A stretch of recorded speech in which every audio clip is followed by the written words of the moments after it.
Welcome back. ఇవాళ headline షోకి సంబంధించి గట్టు రామచంద్రరావు గారు టీఆర్ఎస్ నుంచి రావడం జరిగింది. అలాగే అద్దేపల్లి శ్రీధర్ గారు ఏపీ బీజేపీ నుంచి అటెండ్ అయ్యారు. వకీలాభరణం కృష్ణమోహన్ గారు కాంగ్రెస్ నుంచి కూడా స్టూడియోకి వచ్చారు. ఇక వైజాగ్ నుంచి కర్ణం ధర్మశ్రీ గారు వైఎస్ఆర్సీపీ నేత లైన్లో సిద్ధంగా ఉన్నారు. నిన్న కాకినాడలో పెద్ద ఎత్తున సభ జరిగింది. ఇద్దరు నేతలు వైఎస్ఆర్ కాంగ్రెస్ పార్టీలో చేరటం జరిగింది. ముత్తా గోపాలకృష్ణతో పాటుగా ఈ కురసాల కన్నబాబు గతంలో ఎమ్మెల్యేగా కూడా పనిచేశారు. ఆయన కూడా వైఎస్ఆర్ కాంగ్రెస్ పార్టీ అధ్యక్షుడు జగన్మోహన్ రెడ్డి ఆధ్వర్యంలో పార్టీలో చేరటం జరిగింది. పెద్ద ఎత్తున సభకు కూడా ఈ ప్రజలు రావడం జరిగింది. పచ్చి మోసగాడుతో పోరాటం చేయాలంటూ ఈ సభ సందర్భంగా వైఎస్ జగన్మోహన్ రెడ్డి పిలుపునిచ్చారు. అందరూ చంద్రబాబు అబద్ధాలు చెప్పారు, హామీల అమల్లో ఇప్పటికీ కూడా పెద్ద ఎత్తున అబద్ధాలు చెప్తూనే ఉన్నారని చెప్పి పెద్ద ఎత్తున ఈ అంశానికి సంబంధించి విమర్శలు కూడా చేయడం జరిగింది. ముందుగా ఈ ఏపీలో రాజకీయ పరిణామాలు మారబోతున్నాయా, ప్రభుత్వ వ్యతిరేకత పెద్ద ఎత్తున పెరిగిందా తదితర అంశాలపై డిస్కస్ చేద్దాం. ముందుగా కర్ణం ధర్మశ్రీ గారి దగ్గరికి వెళ్దాం. ధర్మశ్రీ గారు, నిన్న కాకినాడ సభ సందర్భంగా వైఎస్ జగన్ అనేక కామెంట్లు చేయడం జరిగింది. ముఖ్యంగా ఈ చంద్రబాబు నాయుడు పాలనపైన పెద్ద ఎత్తున విమర్శలు చేశారు. గతంలో ఇచ్చిన హామీలు అమలు జరగలేదు, ప్రజల్లో పెద్ద ఎత్తున వ్యతిరేకత ఉంది అనే సంకేతం ఇచ్చేలాగా ఈ సభ జరిగింది అనేది విశ్లేషకుల తాలూకు అభిప్రాయం. మీరేమంటారు?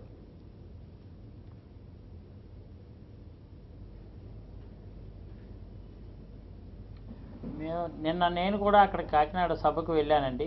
యాక్చువల్గా ఏంటంటే కొంతమంది యూనివర్సిటీ స్టూడెంట్స్తో ఎప్పుడు పొలిటికల్ ఇంటర్ఫిరెన్స్ లేకుండా, నాయకులు లేకుండా కేవలం స్టూడెంట్స్తో ఇంటరాక్ట్ అవుదామని కాకినాడ వెళ్తే రాజమండ్రి ఎయిర్పోర్ట్ దగ్గర నుంచే నమ్మరు అనమాట. ఎవరైనా చెప్తే ఏదో మా పార్టీ గురించి కాబట్టి మేము చెప్తామని అనుకోవచ్చేమో, కానీ దయసాక్షిగా అక్కడ రాజమండ్రి ఎయిర్పోర్ట్ నుంచి కోకొల్లలుగా లక్షలాది మంది అలా ఎదురు చూస్తూ నాయకుడు వస్తున్నాడు, ఒక మంచి భరోసా ఇస్తాడు అనేది అంటూ కూడా ప్రజల దగ్గర విన్న ఒక మాట చెప్తానండి. అక్కడ ప్రతిపక్షంలో ఉన్నటువంటి వాళ్ళు ఎందుకుంటారు, ప్రజల తరపు నుంచి ఏదైనా ప్రభుత్వం ప్రజలకు అనుగుణంగా కానీ ఏదైనా పథకం కానీ ఏదైనా అడ్మినిస్ట్రేషన్లో లోపాలు ఏమైనా ఉంటే ప్రజల తరపు నుంచి ప్రశ్నించడం కోసం ప్రధాన ప్రతిపక్ష తాలూకు పాత్ర, ఆ పాత్రను పోషించడానికి మాట్లాడుదామని ఏదైనా ఇగో మీరు ఫలానా హామీని ఫెయిల్ అయ్యారు, హామీ ఇస్తాననేది ఇవ్వడం మానేశారు అని ఒక మాట చెప్దామంటే సంవత్సరం తరబడి ఒకరినేమో సస్పెండ్ చేస్తారు.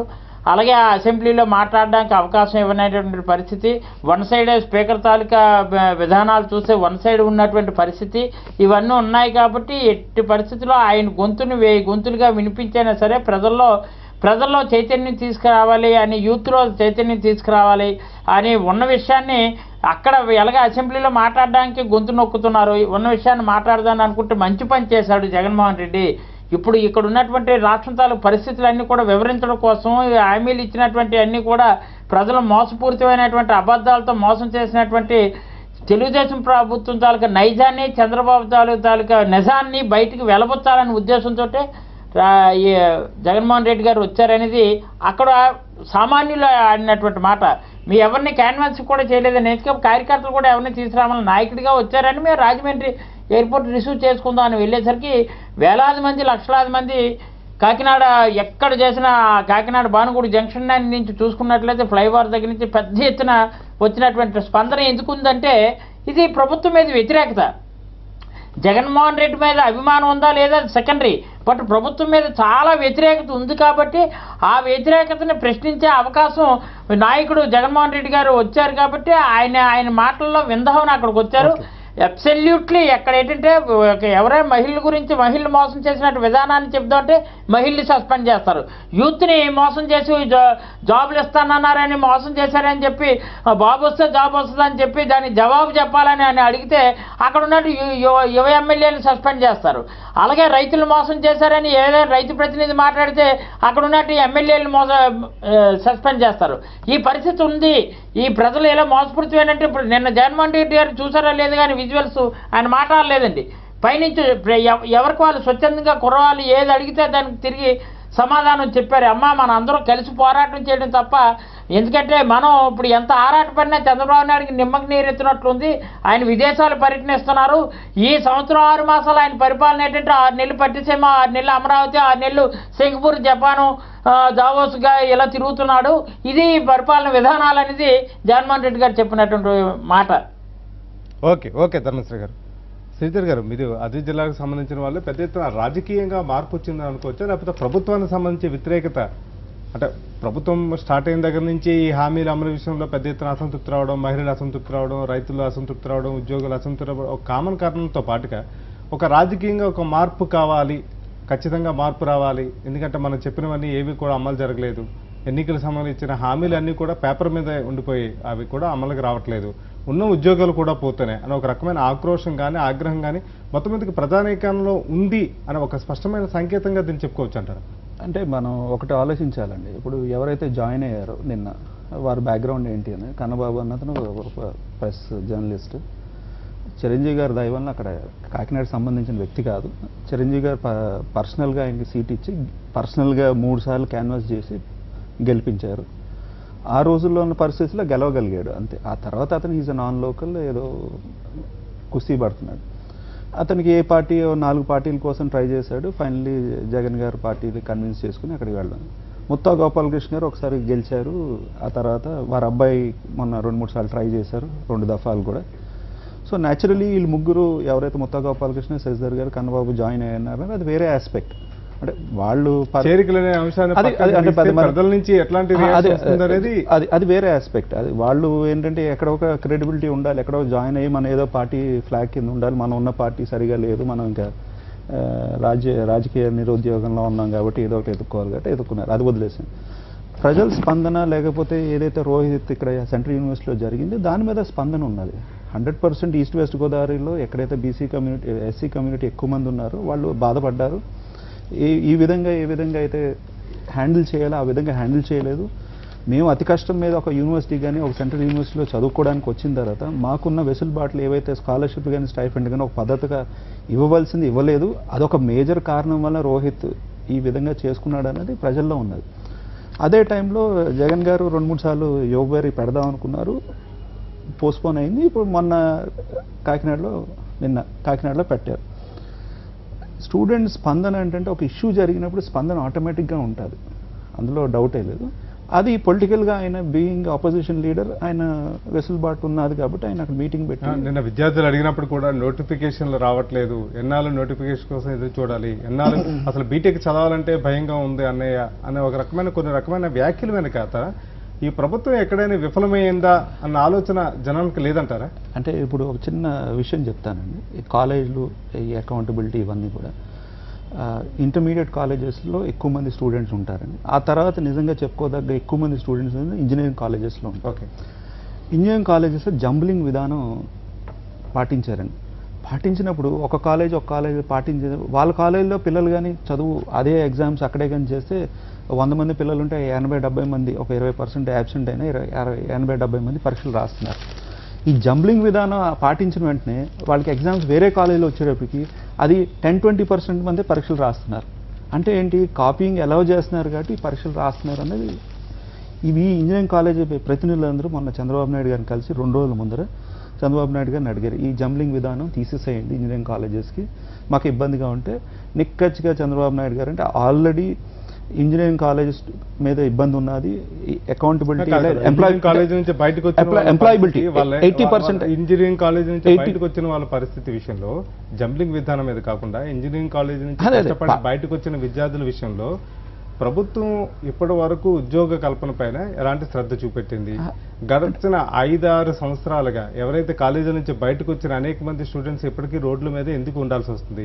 ఈ పరిస్థితుల్లో నేను కూడా ఇంజనీరింగ్ చదివితే నాకు ఉద్యోగం వస్తుందా లేదా అన్నదే అక్కడ పాయింట్. అదే రైట్ అండి. మనం 2 విధాలుగా కూడా చూడాలి. ఒకటి గవర్నమెంట్ ఏదైతే government jobs, government policies, government ఏదైతే ఎంకరేజ్ చేసి ఎంప్లాయ్మెంట్ క్రియేట్ చేయడం అనేది, అసలు ఈ స్టూడెంట్స్ 80% ఎంప్లాయబిలిటీ లేదు, కేపబిలిటీ లేదన్నది కూడా మొన్న కూడా పెద్ద ఆర్టికల్స్ వచ్చినాయి. అంటే నేను అనేది ఏంటంటే జంబ్లింగ్ విధానం వచ్చిన వెంటనే పరీక్షలు రాయడం మానేస్తున్నారు ఎందుకు? ఈరోజు ఇంటర్మీడియట్ది డెసిషన్ తీసుకోబోతున్నారు ప్రభుత్వం, ఆంధ్రప్రదేశ్ ప్రభుత్వం. జంబ్లింగ్ విధానం పాటించాలా లేదా అన్నది. అంటే మీరు ఒకటి నోటీస్ చేయాలంటే జంబ్లింగ్ విధానం పాటించిన పిల్లలు పరీక్షలు రాయడం కూడా తగ్గించేస్తున్నారంటే అంటే పిల్లలు సరిగ్గా చదవట్లేదా, లేకపోతే మేనేజ్మెంట్లో కాలేజ్ స్కూల్స్ కాపీయింగ్ అలౌ చేస్తున్నారు.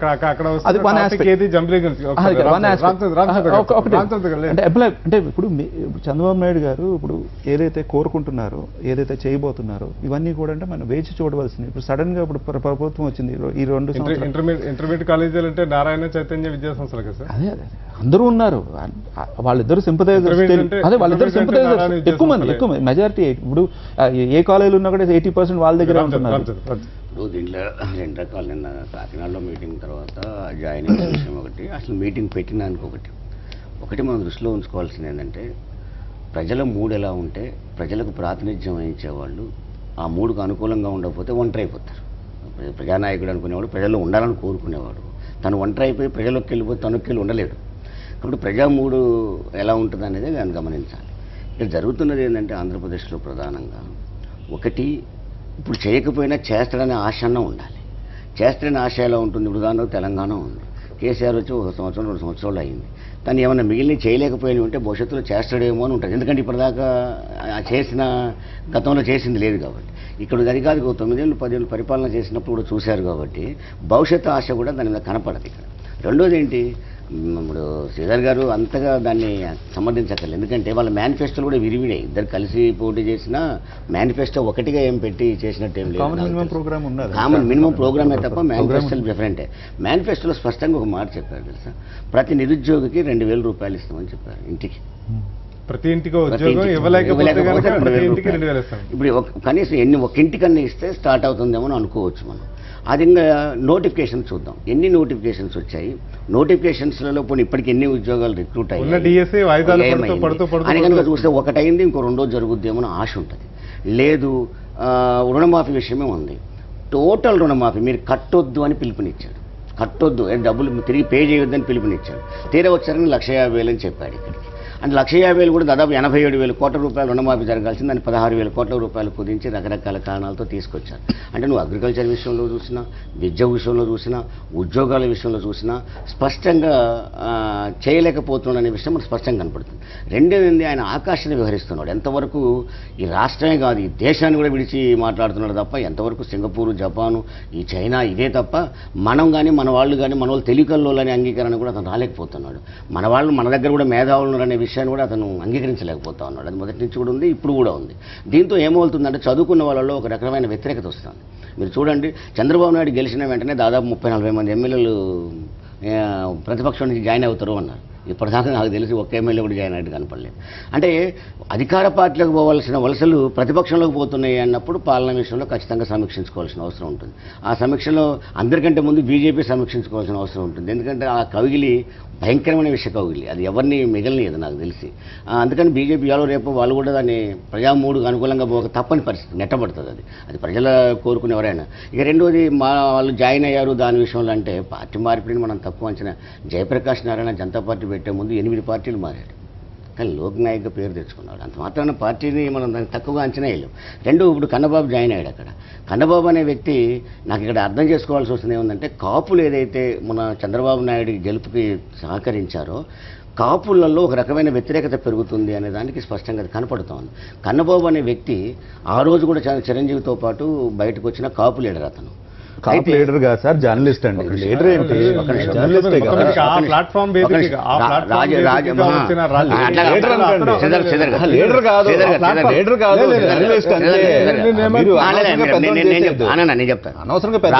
రాజీవ్ గాంధీ పైలట్ ప్రధానమంత్రి అండి, లీడర్ కాడా?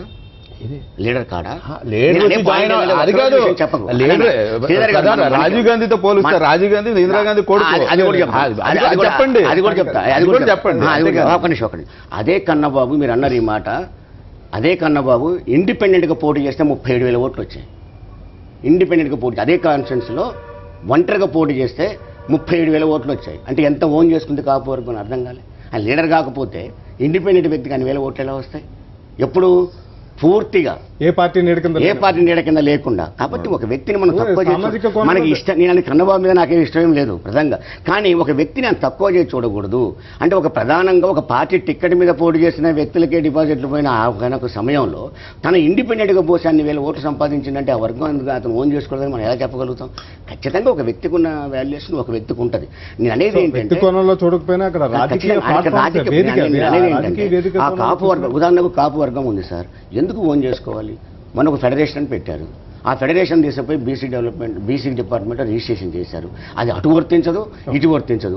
బీసీ కమిషన్ ఇప్పటిదాకా ఇవ్వలేదు, కానీ కాపు వర్గాన్ని బీసీలు కలుపుతూ ఉంటారు. అంటే విచిత్రంగా మోసం చేస్తున్నప్పుడు అంత తెలివి తక్కువ కాపులు అర్థం చేసుకోరా దాన్ని? అంటే దీని అర్థం ఏంటంటే చంద్రబాబు నాయుడు వేసే ప్రతి అడుగు అది రివర్స్ అవుతాం, ప్రజలలో వ్యతిరేకత వస్తాం. కాబట్టి ఖచ్చితంగా కాపు వర్గం కూడా ప్రత్యేక ప్రతిపక్షంకి వెళ్ళి చూస్తూ ఉంది. నేను అనేది ఏంటంటే ప్రజల మూడు ఒక దశలో ప్రజల మూడు మాటలు కాకుండా ఏ వర్గమైనా మాటలు కాకుండా రాజకీయంగా భవిష్యత్తులో ఆశ కూడా ఒక స్వయం నిర్ణయ అధికారం రాజకీయంగా అంటే చంద్రబాబు నాయుడు సంవత్సరంన్నర కాలంగా పరిపాలన చేశాడు, ఈ సంవత్సరంన్నర మాత్రమే చేశాడు అంటే రైట్. స్టార్టింగ్లో కొన్ని ఇబ్బందులు వస్తాయి, కొత్త రాష్ట్రం ఇవన్నీ ఉంటాయి, భవిష్యత్తులో తను చేయగలడు అనే నమ్మకం కూడా వస్తుంది. కానీ చంద్రబాబు నాయుడు 9 సంవత్సరాలు కూడా చూశారు. 9 సంవత్సరాల నుంచి మారాడేమో అనే ఒక నమ్మకం నుంచి మారలేదు అనే కంక్లూజన్కి వచ్చినప్పుడు ఈ పరిణామాలు. 9 సంవత్సరాలు హైదరాబాద్ లోనే చేశాడండి. హైదరాబాద్ అంత మొత్తం హైదరాబాద్ లో చేశారనే పదానికి ఒక మాట మీకు చెప్పాలి. ఏం చేశాడు సార్? ఆయన ఐటీలో ప్రమాణ స్వీకారం చేసినప్పుడు ఐటీలో మనది 3వ రాష్ట్రం, ఆయన ప్రమాణ స్వీకారం చేసి దిగిపోయిన నాటికి 5వ రాష్ట్రం. ఏం చేశాడు ఆయన? 3వ రాష్ట్రంగా ఉన్న రాష్ట్రాన్ని 5వ రాష్ట్రంగా తీసుకుపోయాడు ఐటీలలో. ఉత్పత్తులలో ఆయన 38,000 కోట్లకు ఐటీ ఉత్పత్తులు బెంగళూరులో ఉంటే మనకు 5,000 కోట్లకు ఉంది. అదే తర్వాత ప్రభుత్వం వచ్చిన తర్వాత అది 35,000 కోట్లకు పోబడింది. లేని ప్రచారాన్ని హైపు తీసుకొచ్చారు తప్ప ఎక్కడ 3వ స్థానంలో రాష్ట్రం 5వ రాష్ట్రానికి ఎట్లా పోయింది? నిజంగా ఐటీలో అంత ఉత్పత్తులు చేసి ఉంటే ఒక హైటెక్ని చూపెట్టేసి వెనకంటే సినిమాలు చూపెట్టినట్టు 2 అరటిపండు ఎదురంటే మొదటి అరటిపండు చూపెట్టినట్టు ఊరికే దాన్నే చూపెడుతుంది. చార్మినార్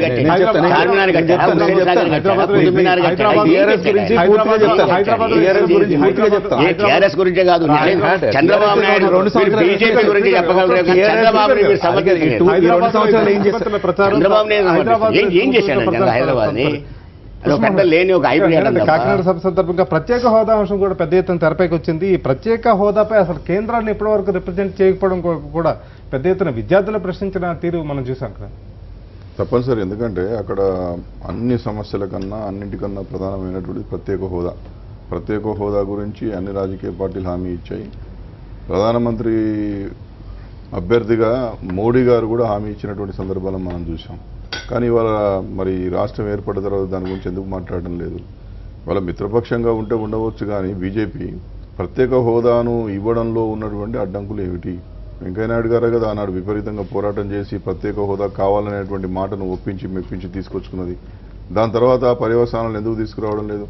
తర్వాత చంద్రబాబు నాయుడు గారు కూడా అది సంజీవని కాదని, లేకపోతే అదేదో మొత్తం చూమంతరు కాదనేటువంటి విధంగా మాట్లాడుతూ ఉన్నారు. కాబట్టి ఇవాళ ప్రజలలో వస్తున్నటువంటి వ్యతిరేకతను, యువతలో వస్తున్నటువంటి వ్యతిరేకతను ఎప్పటికప్పుడు బేరీజ్ వేసుకుని సమీక్షించుకుని పాలనా తీరును మెరుగుపరచుకోవాల్సినటువంటి అవసరం ఉంటుంది.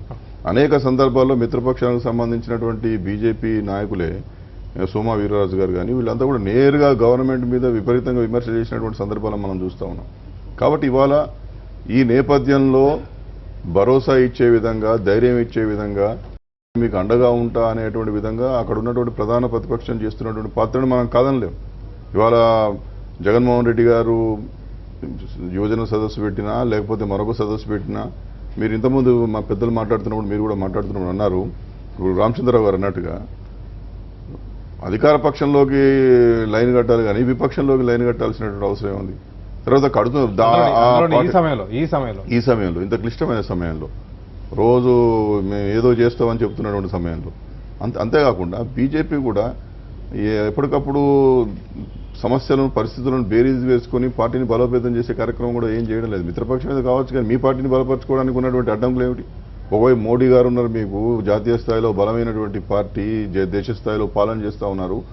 ఉమ్మడి రాష్ట్రంలో కన్నా బలహీనపడేటువంటి ప్రమాదంలో ఇవాళ ఆంధ్రప్రదేశ్లో ఉంది. మరి దాన్ని ఎందుకు బేరీజ్ చేసుకోవడం లేదు? దాన్ని ఎందుకు పార్టీని బలోపేతం చేయడానికి ఒక చిన్న కార్యక్రమం కూడా ఏర్పాటు చేయడం లేదు? అసలు ఆంధ్రప్రదేశ్లో భారతీయ జనతా పార్టీ ఉందా లేదా అనేటువంటి ఉనికి ప్రశ్నార్థకరమైనటువంటి వాతావరణంలోకి నెట్టబడతా ఉంది. ఈ నేపథ్యంలో ప్రతిపక్ష పాత్ర వహిస్తున్నటువంటి ప్రధాన ప్రతిపక్ష నాయకుడు దూసుకుపోతా ఉన్నాడు. దాన్ని మనం కాదనలేం. ఇవాళ కన్నబాబు గురించి మనం కాపలాదారుగా బీజేపీ ఉంటుందని ఒక రకమైన ప్రజల మనోభావాలతో ఉన్నారని ఒక రకమైన విశ్లేషణ గతంలో మొదట్లో వచ్చినప్పుడు, ప్రభుత్వం ఏర్పడిన తర్వాత చంద్రబాబు నాయుడు గారు చేయకపోతే ఖచ్చితంగా బీజేపీ అనేది క్వశ్చన్ చేస్తుంది, లేకపోతే అతని ద్వారా పని చేయించి ఏదైనా ప్రయోజనాన్ని తీసుకురాగలుగుతుంది, ఒక రకమైన అభిప్రాయం ఉన్నట్టుగా పెద్ద ఎత్తున విశ్లేషణ వస్తున్న నేపథ్యంలో ఈ మధ్య కాలంలో ఆ తరహా అభిప్రాయం కూడా ఎవరికి రావట్లేదు అనేది నేను అదే అంటున్నా సార్. ఉనికి ప్రశ్నార్థకరం చేసుకుంటా ఉంది బీజేపీ. అక్కడ ఏమాత్రం వాళ్ళు ఎదుగుతారనేటువంటి నమ్మకాన్ని ఇవ్వలేకపోతా ఉన్నారు. నేనేమంటున్నానంటే బీజేపీలో ఏ పక్షం నుంచైనా ఒక్క ప్రధాన నాయకుడు బీజేపీలో నేను కలిసి పనిచేస్తాం, ఈ చంద్రబాబు నాయుడుతోనే మేము పోరాటం చేస్తాం అనేటువంటి మాట మాట్లాడుతూ ఉన్నారా? అంటే ఇంత బలహీనంగా ఉండాల్సినటువంటి అవసరం లేదు కదా. బీజేపీ తన పాత్రను తాను మర్చిపోతా ఉంది. సమాజానికి ఇచ్చినటువంటి హామీలను మర్చిపోతా ఉంది. ఇవాళ యువతలో ప్రజల్లో వస్తున్నటువంటి వ్యతిరేకతను కనీసం క్యాచ్ చేసుకొని దానికి అనుగుణంగా ముందుకు పోయి స్వతంత్రంగా నిలబడండి.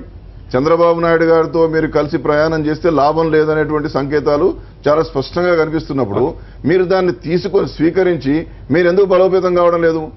ఒకవైపు మరోవైపు ఏమో అక్కడ జగన్ గారు చేస్తూ ఉంటే కన్నబాబుకు బలం లేదు, ముత్తా గోపాలకృష్ణకు బలం లేదు, మరొకరి బలం లేదంటే బలం ఉందా లేదా పక్కన పెట్టండి. కన్నబాబు అనేటువంటి వ్యక్తి గతంలో శాసనసభ్యుడు, జర్నలిస్ట్ అనేటువంటిది పూర్వ జీవితంలో పూర్వాశ్రమంలో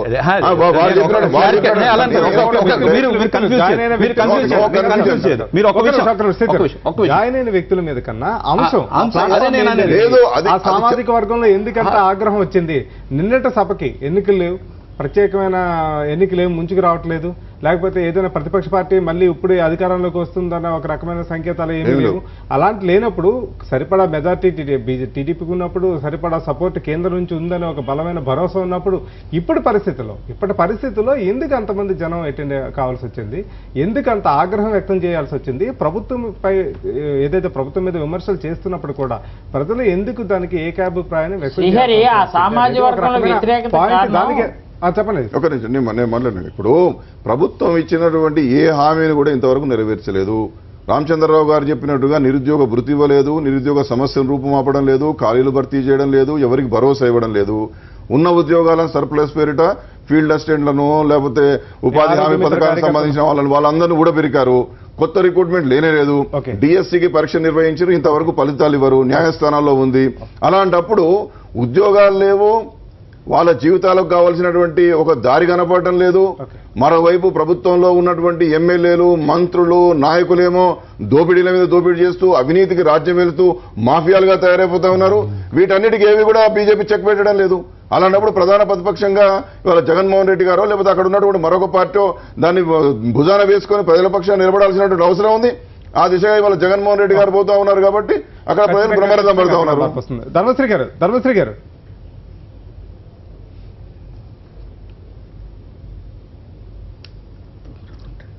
సార్, ఇప్పుడు ఆ సామాజిక వర్గంలో వ్యతిరేకత రావడానికి కానీ, సామాజిక వర్గంలో తీవ్రమైనటువంటి తెలుగుదేశానికి తగిన సమాధానం చెప్పాలనే భావన రావడానికి కారణం ఒకటే, నేను ఎన్నికల మేనిఫెస్టోలో కాపుల్ని వెంటనే బీసీలో చేర్చే బాధ్యత మాదని మేనిఫెస్టోలో ఫస్ట్ అంశం కింద పెట్టినటువంటి అంశం.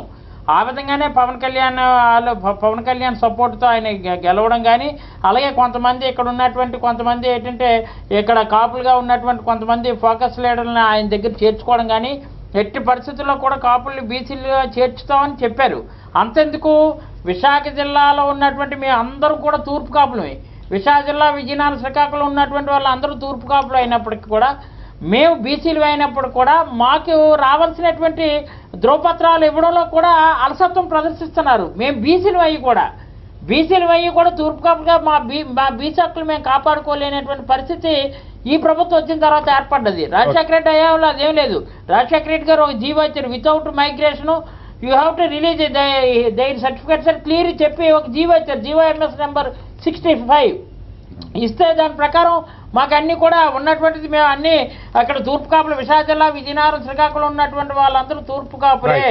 ఎందుకంటే అటు పాయకిరాపేట, తాండవ రిజర్వాయర్ దగ్గర నుంచి నాగావళి వరకు కూడా ఇటు ఉన్నటువంటి వాళ్ళందరూ కూడా తూర్పుకు సంబంధించినటువంటి వాళ్ళు తూర్పు సైడ్ ఉన్నారు కాబట్టి తూర్పు కాపులు వాళ్ళకి ఇవ్వండి అంటే విజయనగరం, శ్రీకాకుళం ఇస్తారు.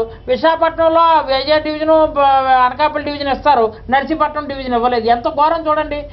మరి అందుకనే ఇక్కడ కూడా అదే వ్యతిరేకత వచ్చింది. ఇప్పుడు అలాగే ఈస్ట్ గోదావరి, వెస్ట్ గోదావరి, నెల్లూరు, ప్రకాశం, గుంటూరు ఆ ప్రాంతంలో ఉన్నటువంటి కాపుల్ని మోసం చేసి గెలిచారు. ఈస్ట్ గోదావరిలో అంత పెద్ద ఎత్తున తెలుగుదేశానికి మెజారిటీ, ప్రయారిటీ వచ్చిందంటే కేవలం బీసీ కార్డు ఉపయోగించి బీసీలు చేర్చుతామని. అందుకని ఈరోజు బీసీలో చేర్చకుండా అలా జాప్యం చేస్తూ ఏదో కుక్కకి బిస్కట్ ఇచ్చినట్టు, పిల్లికి బిస్కట్ ఇచ్చినట్టు హోంమంత్రిని ఏమో చంద్రరాజప్పని, డిప్యూటీ స్పీకర్కి ఏమో మండల బుద్ధప్రసాద్ అని పెడితే మండల బుద్ధప్రసాద్ తెలుగు సాహిత్యం గురించి మాట్లాడతారు. హోంమంత్రి ఏమో ఈయనేమో ఓన్లీ కార్యకర్తగానే అతి తక్కువగా మాట్లాడే అవసరం అయితే 5 నెంబర్ కూడా లేనటువంటి పరిస్థితి ఉందా ఆయన దగ్గర. ఓకే ఒక సీఎన్ కూడా ధర్మశ్రీ గారు ఒక సీఎన్ కూడా బదిలీ చేయలేకపోతున్నానని చెప్పి చాలా సార్లు ఆవేదన వ్యక్తం చేశారు. కాబట్టి ఏంటంటే కాపులను మోసం చేస్తున్నారు. అలాగే ఇక్కడ తూర్పు కాపులు మోసం చేస్తున్నారు. పర్టికులర్ గా అన్ని వర్గాలను మోసం చేయడమే చంద్రబాబు నాయుడు జయం. కాబట్టి అంత వ్యతిరేకత వచ్చిందనేది మాత్రం క్లియర్ గా అదిగా కన్నబాబు నాయుడు వారి జాయినింగ్. ఇప్పుడు బీజేపీ పార్టీ గురించి చెప్తున్నారు సార్ మీరు అన్నది. బీజేపీ అభిప్రాయం ఏంటంటే రాజకీయంగా ఒక రకమైన పరిస్థితి ఉంది. ఆ పరిస్థితిని మీరు ఉపయోగించుకోలేకపోతున్నారు. ఎందుకు వినియోగించుకోలేకపోతున్నారు? అంటే మొన్న కృష్ణరెడ్డి గారు సాక్షి స్టూడియోకి వచ్చి పెద్ద ఎత్తున ఒక గంట పాటు లైవ్ పెడితే వచ్చిన కాలర్స్ అందరూ కూడా ఎందుకు టీడీపీతో కొనసాగుతున్నారు, ఎందుకు మీకున్న బంధం ఏంటి, ఎందుకు అలా కలిసి ఉంటున్నారు, ఇక్కడ హామీలు ఏమి అమలు కావట్లేదు, మీరు ఎందుకు నిలదీయట్లేదు అని ఒక రకమైన పెద్ద ఎత్తున బీజేపీ పార్టీ ఆంధ్రప్రదేశ్ వరకు అండి సోమవీర్రాజు గారు వారి ఇంట్లో ఎమ్మెల్సీ అయ్యారు. 3 అంతలు ఆయనే పార్టీ ప్రెసిడెంట్ కూడా అవ్వచ్చు. లాస్ట్ 18 months 20 months ఏంటంటే బీజేపీ పార్టీ ప్రెసిడెంట్ హరిబాబు గారే ఉన్నారు, వైజాగ్ ఎంపీ కింద ఉన్నారు. కొంత వెసులుబాటు లేకపోవడం వల్ల పార్టీ రీఆర్గనైజ్ అవ్వలేదు. మొన్న అమిత్ షా గారిది అయింది, అయిన వెంటనే ఆంధ్రప్రదేశ్ టాప్ ప్రయారిటీలో రీఆర్గనైజ్ అవుతుంది. అది కాకపోయినా కూడా సోమవీర్రాజు గారు అవుతారా వేరే వాళ్ళు ఎవరైనా అవుతారా అన్నది ఏదేమైనా సరే సోమవీర్రాజు గారు బ్యాక్గ్రౌండ్ ఆర్ఎస్ఎస్ ఆ తర్వాత బీజేపీ 30 రోజులు నెలకి 1-2 రోజులు వారి ఇంట్లో ఉంటాం. మిగతా 28 రోజులు కూడా ప్రతి కార్యకర్తకి అంటే మీరు ఒకటి నోటీస్ చేయాలి సార్. ఇప్పుడు జగన్ గారు ఒక స్టేజ్గా ఒక లీడరు, రాజశేఖర రెడ్డి గారు అబ్బాయి ఏదైనా ఏదే అవునన్నా కాదన్నా ఒక పేపరును ఒక టీవీ ఛానల్ కలిసి వచ్చిన విషయం. అదే విధంగా చంద్రబాబు నాయుడు గారికి పత్రికలు కూడా టీవీలు కూడా అదే రైట్ అదే ప్రచారం విషయం అంటే చంద్రబాబు నాయుడు అది కాదు మీరు చంద్రబాబు నాయుడు గారు కూడా కొన్ని కలిసి వచ్చే విషయాలు ఉన్నాయి, పేపర్ కానీ టీవీలు ఉన్నాయి. ఇప్పుడు నేను బీజేపీ పార్టీ తరఫున వస్తున్నాను, నాకు ఇక్కడ టీవీలో మాట్లాడడం అంటే నాకు కలిసి వచ్చే విషయం, మా పార్టీ మా వ్యూస్ అభిప్రాయం చెప్పుకోగలుగుతున్నాం. మేము గ్రౌండ్లో ఎంత తిరిగినా కూడా ఒక విలేజ్లో తిరిగామనుకోండి, మహైత విలేజ్లో తెలుస్తుంది, పక్క విలేజ్లో తెలుస్తుంది, మిగతా వాళ్ళకి విషయాలు తెలియవు. ఇప్పుడు ఎలా ఉంటుంది, మేము చంద్రబాబు నాయుడు క్వశ్చన్ చేయట్లంటే పోలవరం విషయంలో క్వశ్చన్ చేస్తాం, పటిసిన విషయం గురించి క్వశ్చన్ చేస్తాం, క్యాపిటల్కి వచ్చే డబ్బుల గురించి క్వశ్చన్ చేస్తాం, మాస్టర్ ప్లాన్ గురించి క్వశ్చన్ చేస్తాం, కోఆర్డినేషన్ కమిటీలో ఇంకా చాలా పెండింగ్ ఉన్నాయి. ఓపెన్ గా మేము అన్నాం మాస్టర్ ప్లాన్ కన్సల్టేషన్ దాంట్లో లోటుపాట్లు ఏమున్నాయి కూడా మేము అందరూ కూడా క్వశ్చన్ చేస్తాం బీజేపీ పార్టీ తరఫున కూడా. ఎప్పుడైతే పార్టీ ప్రెసిడెంట్ కొత్తగా మారిన తర్వాత ఏకదమ్ మీరే చూడండి ఎంత స్పీడ్ గా ఉంటామో, 4-5 ఛానల్ గా 4-5 పేపర్లు కానీ మమ్మల్ని కూడా చూపిస్తే బలపడకపోవడం మీ పార్టీ తాలూకా వ్యక్తిగత ఇష్టం ఉండాలా లేదా కోరుకుంటున్నారంటే ఆ రోజు ఇద్దరు కలిసారు కాబట్టి ఇద్దరు కలిసి పక్కన నిలబడి హామీ ఇచ్చారు కదా, మీ వైపు చూస్తున్నారు. ఇక్కడ ఒక చెయ్యి ఇవ్వట్లేదు అన్నప్పుడు ఇంకో చెయ్యి ఇస్తుందేమో, చేయించేటట్టు రెండో చెయ్యిని గట్టిగా పట్టుకుని ఇచ్చేటట్టు చేయించే బాధ్యత మాది.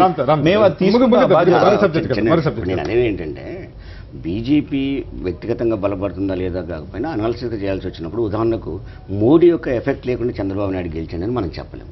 కానీ అదే విషయంలో ఒక మంత్రి గారిని మనం మాట్లాడుతూ అసలు మోడీ భయపడుతున్నాడు చంద్రబాబు నాయుడు చూసి ఆడ ప్రధానమంత్రి అవుతాడో అని, ఈయన ప్రధానమంత్రి అవుతాడని అక్కడ మోడీ భయపడుతున్నాడని ఒక పక్క వాళ్ళు ఆ స్థాయిగా వచ్చినప్పుడు బీజేపీ తనని కాపాడుకునే పరిస్థితికి రావాలి కదా. ఇప్పుడు ఉదాహరణకు ఇదే తెలంగాణలో వాళ్ళు వీళ్ళు కలిసి పోటీ చేశారు, 45 సీట్లు పోటీ చేసిన బీజేపీ 5 సీట్లు గెలిస్తే 15 సీట్లు టీడీపీ గెలిచింది. అంటే వీళ్ళని పట్టుకొని వాళ్ళు గెలిచారు తప్ప వాళ్ళని పట్టుకొని వీళ్ళు గెలిచే అవకాశం కనపడడం లేదు. అంటే మీరు ఒకరు పట్టుకొని అట్టే మునుగుతానంటే మీ ఇష్టం, దాన్ని కూడా ఏం కాదన్నాడు. కానీ నేను అనేది ఏంటి అంటే మీకు అతన్ని గెలిపించినప్పుడు అతన్ని క్వశ్చన్ చేయండి. మీరే అన్నారు ఇన్ని క్వశ్చన్ చేసామని, ఇన్ని క్వశ్చన్లు చేసే విషయాలు ఆయన దగ్గర ఉన్నాయంటే మామూలు విషయం కాదు. ఇంతకుముందు కూడా మీరు ఒకసారి వేసిన శిశుపాలుడి వదలాంటిది ఒక బుక్లెట్ వేస్తే 99 తప్పులు అయిపోయినాయి, ఇక చూసుకుంటాం మంచిగా ఒకటి వేశారు ఎన్నికలకు ముందు. అలాంటిది ఒకసారి బయటికి తీసి చూస్తే ఆ తప్పులు కనపడతాయి. 99 నేను అనేది ఏంటంటే చంద్రబాబు నాయుడు సమర్థించమని నేను అంటలేను, వ్యతిరేకించమని నేను అంటలేను. మీ విషయం మీద నేను అనేది ఏంటంటే ప్రజలు మోడీ యొక్క ఎఫెక్ట్తో కూడా గెలిపించారు కాబట్టి ఆ రాంగ్ రూట్లో పోతున్నప్పుడు ప్రశ్నించాల్సిన అవసరం ఉంటుందని ఒకటి. ఖచ్చితంగా అనుచర గణాలని చూసుకొని టీడీపీ క్యాడర్లు కూడా వ్యతిరేకత వస్తున్నప్పుడు బీజేపీ దాన్ని భుజాన్ని వేసుకొని బీజేపీ క్యాడర్లో మ్యాక్సిమం వ్యతిరేకత వస్తుంది. ఒక 2-3 లీడర్స్ టీడీపీని సమర్థించడం తప్ప మ్యాక్సిమం వ్యతిరేకత వస్తుంది బీజేపీ క్యాడర్లో కూడా.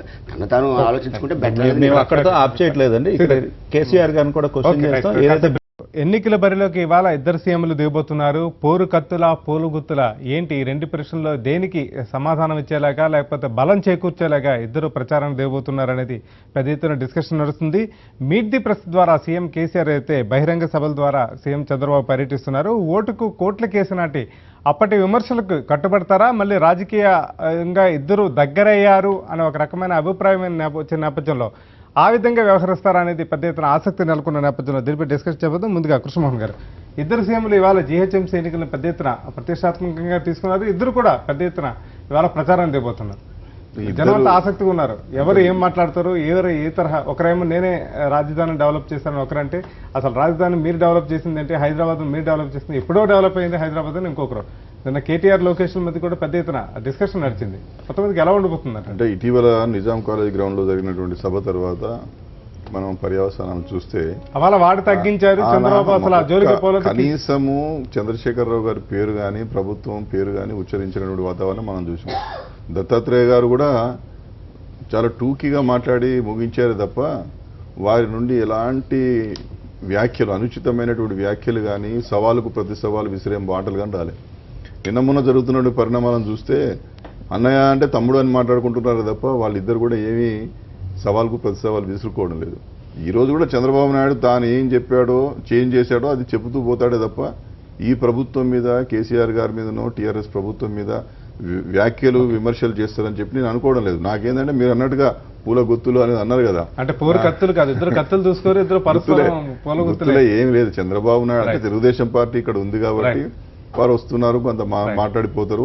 ఇక్కడ ఉన్నటువంటి కొంత ప్రజలకు కూడా, తనను అభిమానించేటువంటి ప్రజలకు కూడా కొంత భరోసా ఇచ్చే కార్యక్రమంలో భాగంగా మాత్రమే చంద్రబాబు నాయుడు గారు వస్తున్నారు తప్ప ఏదో గెలవాలి అనేటువంటి ప్రతిష్ట మాత్రం తెలుగుదేశం పార్టీలో ఉందని మాత్రం నేను భావించాను. ఓకే ధర్మశ్రీ గారు,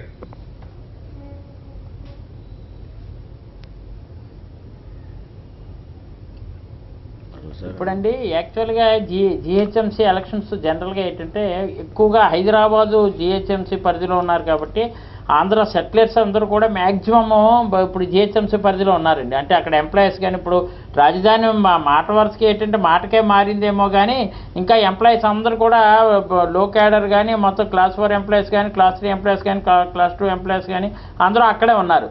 సో ఏంటంటే ఆ ఓట్ల ప్రభావం చాలా ఎక్కువగా కనిపిస్తుంది. కానీ అక్కడ ఉద్యోగస్తుల తాలూ ప్రభావం, వాళ్ళ ఫ్యామిలీ తాలూ ప్రభావం ఎక్కువగా ఈరోజు బీజేపీకి కానీ తెలుగుదేశానికి వ్యతిరేకత పడుతుంది. ఎందుకు, వాళ్ళకి ఇవ్వాల్సిన డిఏ 3 డిఏలు అండి, ఎవ్రీ 6 మంత్స్కో డిఏ ఇవ్వాలి. అలా 3 డిఏలు బకాయి ఉండిపోయింది. మొన్న అయితే క్యాబినెట్లో కూడా అసలు 2 డిఏలు ఇచ్చే పరిస్థితి లేదు, 1 డిఏ మాత్రం పరిశీలిస్తున్నామని యనమల రామకృష్ణ అంటే అది డెఫినెట్గా ఆ ప్రభావం అక్కడ ఉన్నటువంటి ఓట్లపై పడుతుంది అనమాట. అంటే ఎంప్లాయీస్ కానీ, ఎంప్లాయీస్ ఫ్యామిలీస్ కానీ తప్పనిసరిగా ఈసారి ఏంటంటే తెలుగుదేశానికి బీజేపీకి వ్యతిరేకంగా ఓటేస్తుంది. అది ఎవరికి వేస్తారా అనేది అక్కడ టీఆర్ఎస్గా, మజ్లిస్గా అనేది కాంగ్రెస్గా అనేది ఆలోచిస్తారు తప్ప వీళ్ళకి ఉండదు ఆ ప్రభావం కంపల్సరీ. ఎందుకంటే ఎక్కడైనా మోసం అండి, ఇది ఎక్కడైనా దగ. అంచేత ఈ దగాబాపై దండోరా అనేది కంపల్సరిగా కేసీఆర్ లాంటి వాళ్ళు ఆయన వాక్చాతుర్యంతో డెఫినెట్ గా దండోరా పెడతారు. ఎందుకంటే ఎలక్షన్ ముందు లేదంటే ఈ జోడీ తాలూకు సెలక్షన్ ముందంటే ఎలక్షన్ ముందని వాళ్ళు ముందంజలో ఉంటారు కాబట్టి అందులో మాటల్లో ఈయనకన్నా ఆయన మేటి, ఆయనకి ఎవరూ లేరు సాటి ఆయన. అంచేత ఈ తప్పనిసరిగా ఏంటంటే తెలుగుదేశానికి లేదు, అక్కడ ఏంటంటే అక్కడ పోటీ చేసే ఇది కూడా లేదనమాట. అంచేత ఇందాక కృష్ణమార్ అన్నట్టు ఎట్టి పరిస్థితుల్లో బీజేపీ కానీ టీడీపీ కానీ అది సీరియస్నెస్ లేదు. అక్కడ ఉంటే కాంగ్రెస్ వర్సెస్ టీఆర్ఎస్ మీద నడుస్తుంది అనేది నా తాలూకు. అంటే ధర్మశ్రీ గారు, మీరు అక్కడ దూరంగా ఉన్నారు. ఇక్కడ జరిగే విషయం ఏంటంటే అండి 150 సీట్లు కూడా టీడీపీ బీజేపీ పోటీ చేస్తుంది. డిస్కషన్ డైవర్ట్ అవుతుంది. అంటే కాదు, ఇప్పుడు ఏదైనా ప్యాచప్ కానీ ఏదైనా టైఅప్ ఉంటే 150 పోటీ చేయాలి కదా. ఇప్పుడు 150 అక్కడ ఒక 7 సీట్లు బీజేపీ టీడీపీ కూడా పెద్ద ఎత్తున సీట్లు కావాలని కోరుకున్నాం. ఒక 7 చోట్ల ఎక్స్ట్రా పోటీ చేస్తాం. స్వతహాగానే సంప్రదాయబద్ధంగా కొన్ని డివిజన్ లో బీజేపీకి పట్టు ఉంది కాబట్టి ఆ సీట్లు కూడా పెద్ద ఎత్తున అడిగారు, ఇచ్చారు. దాని మీద తెలుగుదేశంలో వ్యతిరేకత వచ్చింది, గెలిచే సీట్లు బీజేపీకి ఇచ్చారు అనేది ఇవన్నీ కూడా జరిగింది. అదేవిధంగా కాంగ్రెస్ కూడా 150 సీట్లు కూడా పోటీ చేస్తారు.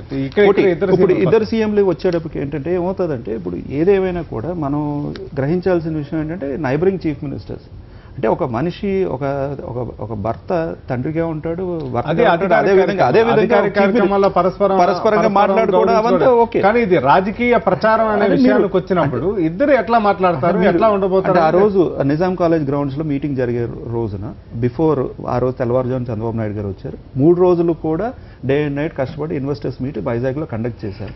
ఆయనకు కూడా కొంచెం వయసు మళ్ళింది. అంటే మనం అలానే కాదు, డే అండ్ నైట్ కష్టపడి బస్సులో పడుకుని ఇన్వెస్టర్స్ మీట్ అని 1,00,000 కోట్లు సంపాదించారు ఆంధ్రప్రదేశ్కి.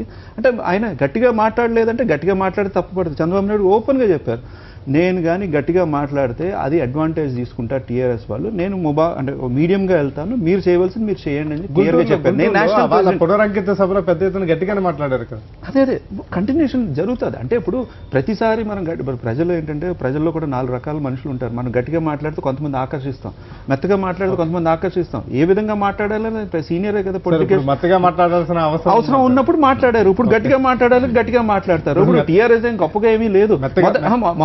మొదట ఏమన్నారు, మెత్తగా మాట్లాడాల్సిన అవసరం జిహెచ్ఎంసీ ఎన్నికల్లో బాగా అలా అని కాదు.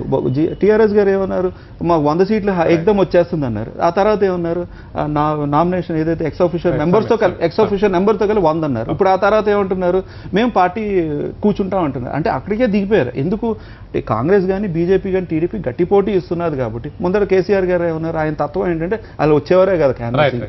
ఇప్పుడు సర్వైవల్ కోసం వస్తున్నారు. ఇప్పుడు హరీష్ను కేటీఆర్ను హరీష్ ఇబ్బంది అంతే కదా మరి. ఇప్పుడు డైరెక్ట్ లోకేష్ ఏమన్నాడు, నువ్వు అసలు హైదరాబాద్ ఏంటి, నువ్వు ఎక్కడి నుంచి వచ్చావు, నేను ఇక్కడ పుట్టి పెరిగానని డైరెక్ట్ అన్నాడు. ఇప్పుడు తను ఇక్కడ పుట్టి పెరిగిన వ్యక్తి ఇప్పుడు లోకల్ ఇవన్నీ కూడా అనుకున్నంత సాఫీగా ఏమీ లేదు. గట్టి పోటీ ఇస్తారు, ప్రజలు కూడా చూస్తున్నారు. ఎవరేం చేసి ఈ 18 నెలలు ఏం చేశారు, బీసీ కులాలు ఎలా అయితే జీవో ఇచ్చారో ఆంధ్ర పాలితలు మిగతా రాష్ట్రాలకు ఏ విధంగా చేశారు, వాళ్ళు ఏ విధంగా అసలు డ్రైనేజ్ కానీ ఏదైతే కాదు డ్రైనేజ్ అయితే లేదన్నా డ్రైనేజ్ చేశారా లేదా, కరెంట్ ఎందుకంటే కరెంట్లో కమిషన్స్ వస్తే కరెంట్ నీళ్ళు లేవు ఇప్పుడు దాకా. ఇప్పుడు నేను ఏంటంటే పేపర్లలో పూల గుర్తులా లేకపోతే మల్లె చెండులా ఇవన్నీ మనకు చర్చ కాదు. కానీ ముఖ్యమంత్రులు వేరు, వాళ్ళ మధ్యన ఉన్న వ్యక్తులుగా ఉన్న కేసులు వేరు. చంద్రబాబు నాయుడు ఒక చేసిన తప్పు విషయంలో కేసు విషయంలో వస్తుంది, అది చంద్రబాబు నాయుడుకి సంబంధించి. ముఖ్యమంత్రి అనే వ్యక్తిని గౌరవించేది చంద్రబాబు నాయుడు ఉన్నా, రేపు అదే ముఖ్యమంత్రి స్థానంలో జగన్మోహన్ రెడ్డి గారు ఉన్నా కేసీఆర్ అదే విధంగా గౌరవించాలి. ఎందుకంటే ఒక తోటి ముఖ్యమంత్రిగా 2 ప్రాంతాల మధ్యన ఒక భిన్నాభిప్రాయాలతో ఘర్షణ పెరుగుతున్నప్పుడు ముఖ్యమంత్రుల మధ్యన సయోధ్య ఉండాలి. ఆ ముఖ్యమంత్రులు ఎవరిద్దరు అంటే తెలంగాణ ముఖ్యమంత్రి, ఆంధ్ర ముఖ్యమంత్రి తప్ప వ్యక్తులు ఎవరు అనే ప్రధానం కాదు. ఇక రెండోది ఏంటంటే దీనికి ఇంత ప్రిఫరెన్స్ నేను చంద్రబాబు నాయుడుకి ఇస్తారని పత్రికలు అనుకోలేదు. ఎందుకంటే జిహెచ్ఎంసీ ఎన్నికలలో టీఆర్ఎస్కి అంత రైవల్ చంద్రబాబు నాయుడు ఇక్కడ ఏమీ పోటీ ఇచ్చే అంత ఏం కాదు. ఇక్కడ మీకు తెలుసు ఆయనకు మొత్తం ఇప్పుడు ఒక ఎంగళరావు నగర్ డివిజన్, ఒక డివిజన్ నేను ఇన్ఛార్జిగా ఉన్నా. వాళ్ళు అత్యంత బాగా బలం ఉందనుకునే చెప్పుకునే అది నియోజకవర్గం. నేను లోకేష్ అక్కడికి వస్తే అది డివిజను, లోకేష్ అక్కడికి వస్తే కనీసం ఒక లీడర్ కానీ అంత మిగతా వాళ్ళందరూ ఈవెన్ ఇంక్లూడింగ్ ఎక్స్ఎమ్మెల్యే, ఎక్కడ ఎక్స్ఎమ్మెల్యే ఆంధ్రాలో చెందిన నూజివీడు ఎక్స్ఎమ్మెల్యే రామకోటయ్య గారు ఇక్కడ ఉంటే టీఆర్ఎస్లో జాయిన్ అయ్యాడు. నిన్న నూజివీడు ఎక్స్ఎమ్మెల్యే అతను ఇక్కడ టీఆర్ఎస్లో జాయిన్ అయ్యాడు. భయభ్రాంతులు చేస్తున్నారండి. ఇప్పుడు భయభ్రాంతులు చేస్తున్నారు. మీరు మాట్లాడుతున్నప్పుడు గౌరవంగా ఏ భయభ్రాంతులు చేస్తే జాయిన్ అయింది, ఏ భయభ్రాంతులు చేస్తే ఎస్బీఐ రెడ్డి జాయిన్ అయ్యాడు, ఏ భయభ్రాంతులు చేస్తే టీడీపీలో జాయిన్. అనేది ఏంటంటే మీరు అన్నారు టీఆర్ఎస్ దిగజారుతూ ఉంది అని. అంటే 3,50,000 ఓట్లు వచ్చిన మెజార్టీ వచ్చింది, 5,70,000 దాకా వస్తే దిగజారినట్ట. గుజరాత్లో మొత్తం ప్రభుత్వాన్ని 3 సార్లు వెళ్తే స్థానిక సంస్థలు ఓడిపోతున్నాం బలపడ్డట. స్వయంగా మోడీ ప్రాతినిధ్యం వహిస్తున్న పార్లమెంట్లో స్థానిక సంస్థలు ఓడిపోతున్నాం బలపడ్డట. ఇదంతా మనం చెప్పుకుంటే అన్ని బయటికి తీయవచ్చు. నేను అనేది ఏంటంటే ఒకదాని ఏమంటే ఒకటి పాజిటివ్ ఓటు మీద టీఆర్ఎస్ ఉంది తప్ప నెగిటివ్ ఓటు మీద లేదు. ఇక్కడికి వచ్చేసరికి ఇవాళ హైదరాబాద్లో కూడా మీరన్నారు ఇవాళ పొత్తుల గురించి 150 సీట్లకి ఇలా టీఆర్ఎస్ పోటీ చేస్తూ ఉంటే ఎంఐఎంతో పొత్తు మీరు ప్రచారం చేస్తున్నారు ఒక పక్క. అంటే మీ విషయంలోకి వచ్చిన ఒక రకమైన ప్రచారం చేస్తారు, మేము ఇంకో గాడికి వచ్చినా మరో రకమైన ప్రచారం. నేను అనేది ఏమంటున్నా హైదరాబాద్ విషయంలో చంద్రబాబు నాయుడు గారు చేసుకుంటున్న ప్రచారాన్ని మీరు ఎలా తిప్పికొడుతున్నారు? తిప్పికొట్టే భాగంలో గతంలో ఈ కోట్ల కేసు కానీ ఇతరత్ర అంశాలు ఏమైనా వస్తాయా రావా? ఒకటి సార్, ఇప్పుడు కేసు నడుస్తూ ఉన్నప్పుడు వస్తాయా రాదు కాదు. రేవంత్ రెడ్డి అలా ఉరుకులు పెట్టిన రేవంత్ రెడ్డి అలా సీట్లు ఎందుకు తిరగలేకపోతా ఉన్నాడు? ఎందుకు తెలియదు, ఎందుకు ఆ విధంగా రాజకీయ లేకపోతున్నాం? దొంగతనం చేసేవాడికి ఒక రకమైన ఇన్ఫీరియారిటీ ఉంటుంది సార్, తప్పు చేసిన వాళ్ళకి ఇన్ఫీరియారిటీ ఉంటుంది. ఆ ఇన్ఫీరియారిటీతో వాళ్ళు బతుకుతూ ఉన్నారు. ఖచ్చితంగా వస్తా, ఇన్ఫీరియారిటీ ఉండదా? నేను ఇక్కడికి వచ్చి నేను సంగతి చూస్తా అంటే ఏం చూసినా మొన్న తెచ్చిన ఇంకా ఏర్పాటు మిగిలిన ఇంకో 4,50,00,000 మిగిలిన అని కూడా ప్రశ్న వేస్తాడు అక్కడ. ఈ ప్రశ్న రాకుండా ఎందుకు ఉంటుందో వాళ్ళ భయంతోనే ఉంటారు. నేను లోకేష్ వచ్చాడు, నేను షెడ్యూల్ కట్టుకొని ఇదంతా తిరిగినాను, నాకు అదే అనుమానం వచ్చింది, లోకేష్ షెడ్యూల్ మీద తిరిగింది హైదరాబాద్ అని. నేను ఏమంటాడు ఆయన ఉపన్యాసంలో, నీ షెడ్యూల్ కట్టుకుని హైదరాబాద్ తిరిగినాను, హైదరాబాద్ మొత్తం షెడ్యూల్ మీద తిరగాలి, పాయింట్ లేవా, సొక్కాలు లేవా, ఎందుకు తిరిగిన షెడ్యూల్ మీద అంత అవసరం వచ్చిందని నాకు ఇప్పటికీ అర్థం కాదు.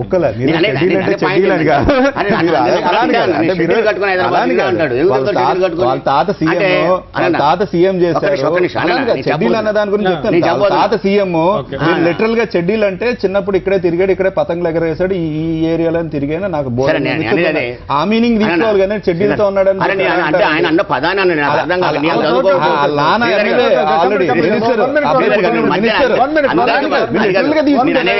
హరీష్ ఏమైపోయాడు, హరీష్ పారిపోయాడా, హైదరాబాద్ వదిలి పారిపోయాడా? షెడ్యూల్ గురించి ఎలా తీసుకుంటారు, ఎలా తీసుకుంటారు?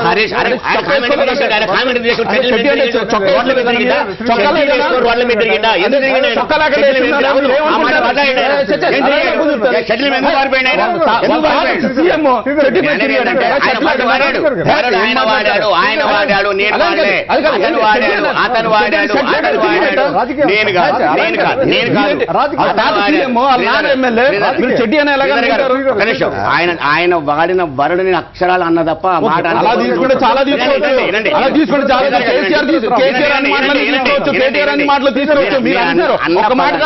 శ్రీధర్ గారు ప్రతి మాట తీసుకుంటారు కాదు, ఆయన అన్న మాట నేను రెండో మాట అంటున్నాను. ఈయన అన్నాడు మాట తాతగారు అని.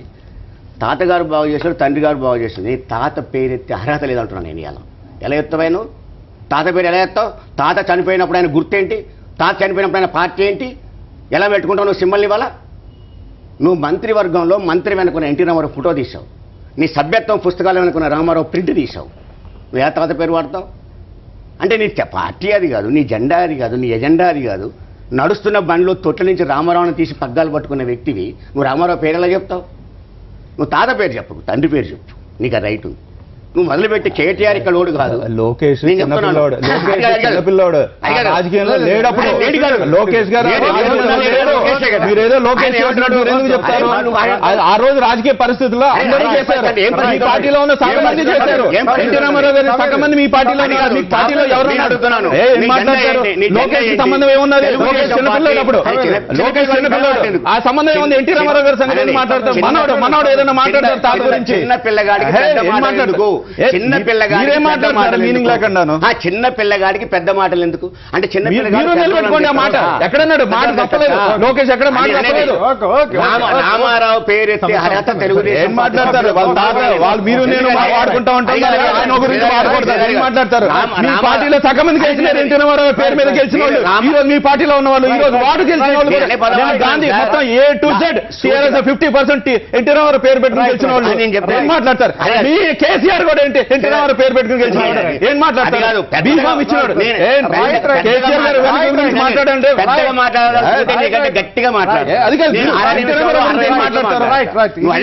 నా సూటిగా నా జవాబు చెప్పు. రామారావు పేరెత్తే అర్హత లోకేష్ కుందా? మీ క్యాబినెట్ లో సగం మంది అర్హత ఉందా? పరమానం పెట్టుకో, పాశం తిను.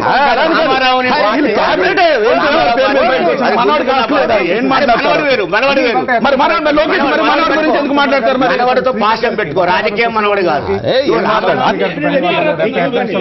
తెలుగుదేశం పార్టీ తదుపరి తాజా వార్తలతో